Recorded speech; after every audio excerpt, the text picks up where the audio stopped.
বাংলাদেশের মাটিতে তৈরি হচ্ছে উন্নত প্রযুক্তির মেশিন।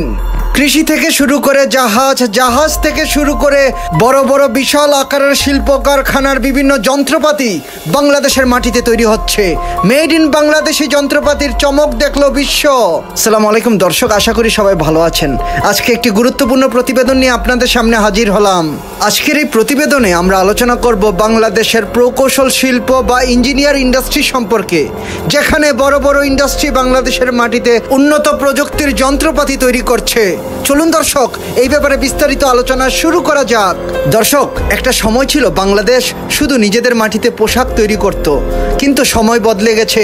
এখন বাংলাদেশ নিজেদের মাটিতে উন্নত প্রযুক্তির কৃষি যন্ত্রপাতি তৈরি করছে। একই সাথে বাংলাদেশ অটো পার্টস, ইলেকট্রনিক সামগ্রী সহ জাহাজের বড় বড় অত্যাধুনিক টেকনোলজি নিজেদের মাটিতে তৈরি করছে।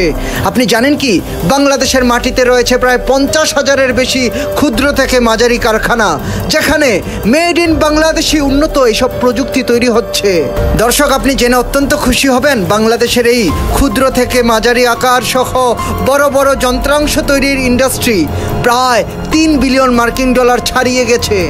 বাংলাদেশ উন্নত প্রযুক্তির এই যন্ত্রপাতিগুলো শুধু নিজেদের ব্যবহারের জন্য তৈরি করছে না, বাংলাদেশ নিজের দেশীয় চাহিদা মিটিয়ে বিশ্বের বিভিন্ন দেশে মেড ইন বাংলাদেশি টেকনোলজিগুলো রপ্তানি করছে। বাংলাদেশের মাটিতে তৈরি হওয়া এই অত্যাধুনিক প্রযুক্তি যাচ্ছে আফ্রিকা, নেপাল, ভুটান সহ মধ্যপ্রাচ্যের বিভিন্ন দেশে। বাংলাদেশ বিপুল পরিমাণে এইসব রাষ্ট্রতে বাংলাদেশের তৈরি যন্ত্রাংশগুলো রপ্তানি করছে।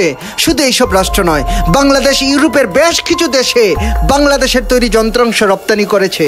বাংলাদেশের গড়ে ওঠা এই 50,000 ইন্ডাস্ট্রিতে হাজার হাজার লক্ষ লক্ষ মানুষের কর্মসংস্থান হচ্ছে। এটি বাংলাদেশের অর্থনীতিতে একটি গুরুত্বপূর্ণ ভূমিকা পালন করছে। দর্শক, বাংলাদেশের প্রযুক্তির এই উন্নয়ন, এই বিপ্লব সম্পর্কে আপনি আপনার মূল্যবান মতামত কমেন্ট করে আমাদেরকে জানিয়ে দিন।